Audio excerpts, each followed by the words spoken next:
abandi bantu bakumeneyemo nibyo wagiye wubaka buhoro iyo mvuze ngo hari abakumeneyemo wehita wumva ibyo ari byo. Aya ndabyumva cyane, ni ikinyarwanda gisobanutse gisanzwe. Nta bantu bameneyemo, ni ibintu bitoya natangiye bigenda bikura gahoro bigira ku kigo mubona aka kanya, nta muntu wamenyamo rwose. Abaye hari nabivuga nkanamushimira. Ni ibintu bitoya byagiye bikura gahoro.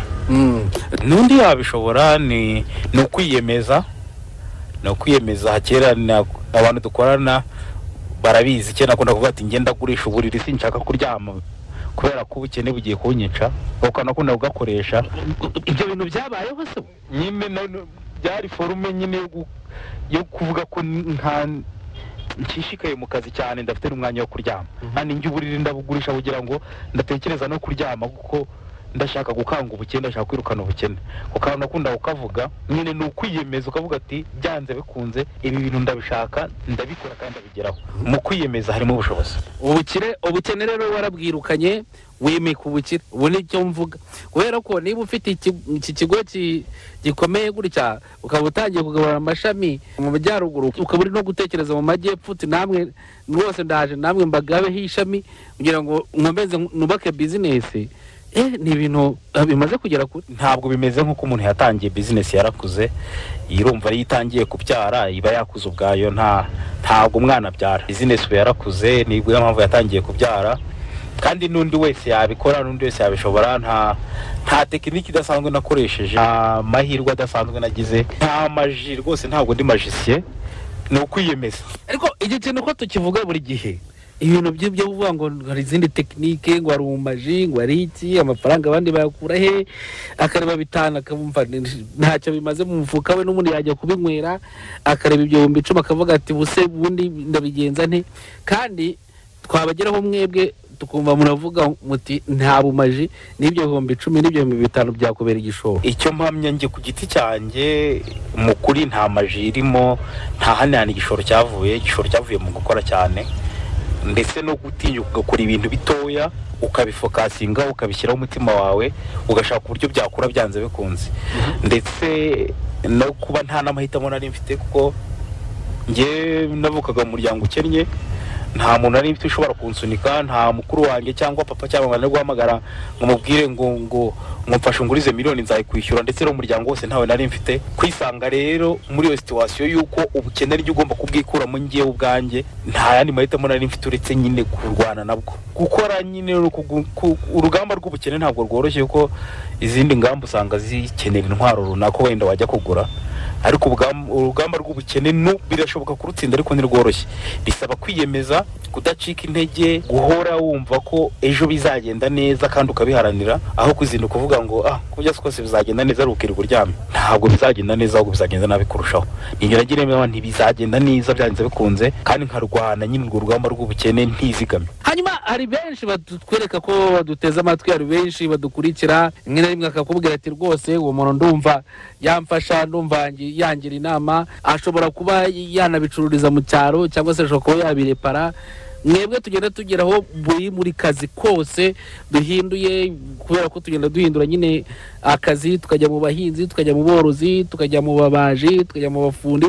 Ubu twageze rero mu bacuruzi, ariko ukaba umuntu ushobora gusana izi televiziyo, izi radio, mbese n'ibikoresho bya electronique byose. Abenshi bakavuga bati mujye mudusigira nimero za telefone, nibyo baba bakeneye kugira ngo bakureho inama. Arashobora gushaka iyo mudasobwa akanayigura akajya no kuyikoresha mu cyaro, akaba yakorera amafaranga.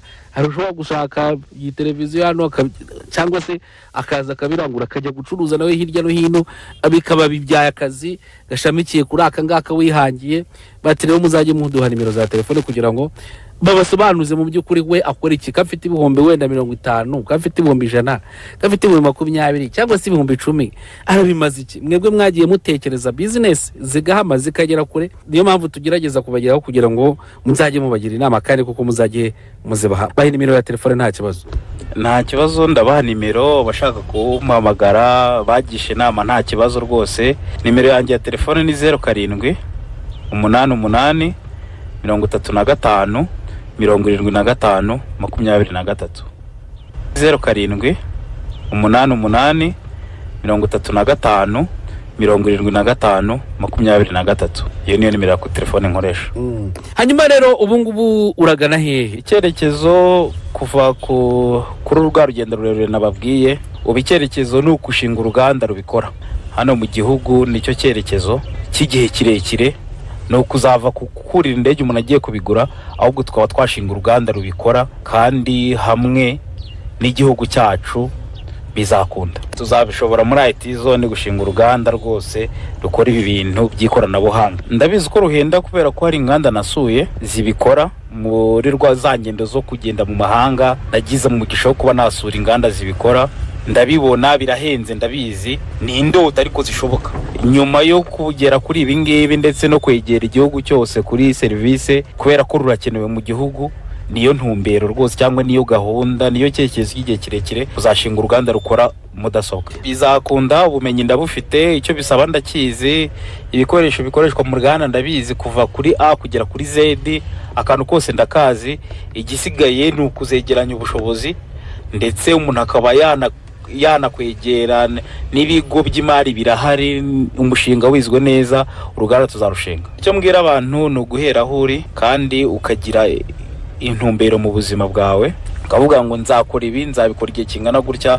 Buri gitondo ukabyuka ukagira akantu gatoya ukoraho. Ntabwo ushobora guhinga umusozi umunsi umwe, ariko intambwe 5 wahinze nyuma yo kwezi umusozi ushobora kuba urangije. Umuntu nahera ahari, ntasuzugure ibyo akora, ntasuzugure ko afite igishoro gitoya, ahere ku bintu bitoya. Birashoboka cyane ko ibintu bitoya bikura bikaguka ndetse bikarenga n'imbibi nk'uko nako byagenze. Reka tugushimire cyane, ubwo tuzagaruka nyine tureba niba uri kugerageza gushinga urwo ruganda bigakunda, tureba business ukuntu ikomeza gukura, cyane ko uri umuntu umenyereye ibintu byo gushinga business nk'izi ngizi, ukavuga uti ndayikurikirana nyigeze kure kandi ngeze aho natekereje. Reka tugushimire, ubwo twifurije ko nyine tuzasanga warabigezeho. Murakoze cyane. Arakoze cyane. Tumusanze hano mu mujyi wa Kigali, ni muri nyubako ya Chic. Hanyuma nakazi yihangiye, ni umwe muri ba bantu babashije kujya yiga kuba yasana nyine ibyo bikoresho bya electronique. Hanyuma rero n'ubundi yarangije kwiga, babona n'ubundi nta kindi kikurikiyeho, nta kazi ka leta ashobora kubona hirya no hino. Aravuga ati rero reka mfata akameza ngende nicara ahantu mbikore. Yahereye Kimironko, yabikubwiye, atangira Tronovis nyine na twa dukoresho tundi bakora amatelefone ndetse n'amateleviziyo, amaradiyo. Atangira aho ngaho ku kabaraza, bigenda bikura.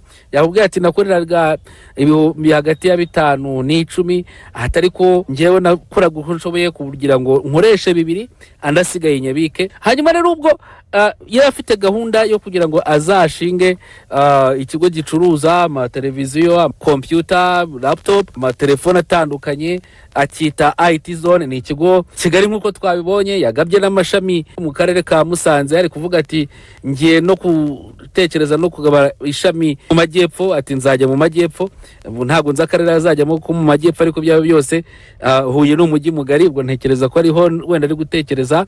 Hanyuma n'ahandi hose aravuga ati ngewe icyo ngamije ni ukureba uburyo mbikora kandi bikagera kure. Yagiye abyubaka buhoro buhoro, nta n'amafaranga menshi, nta muntu wamumeneyemo nk'uko twabibonye, ahubwo yagiye abyubaka, ayabonye agasevinga akagakora iki n'iki, bikagenda byiyubaka buhoro buhoro.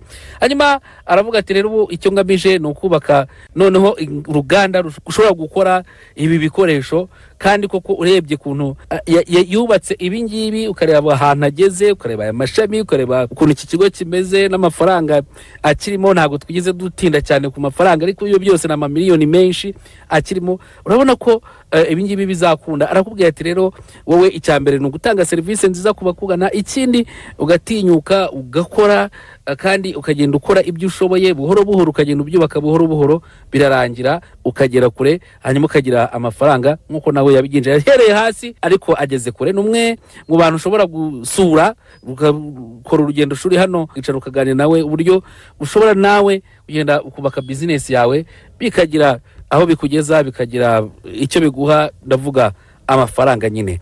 Nicyo mu kiganiro kazi ni kazi dutindayo cyane ko nyine akazi burya nagakura kaguha amafaranga. Kiro cyane kiganiro kazi ni kazi, iyi ni Radio Rwanda ukomeje gutega amatwi. Yandi P7 hano mu mujyi wa Kigali. Asigaye mwese reka mbabwire ibihe byiza. kandi mwaye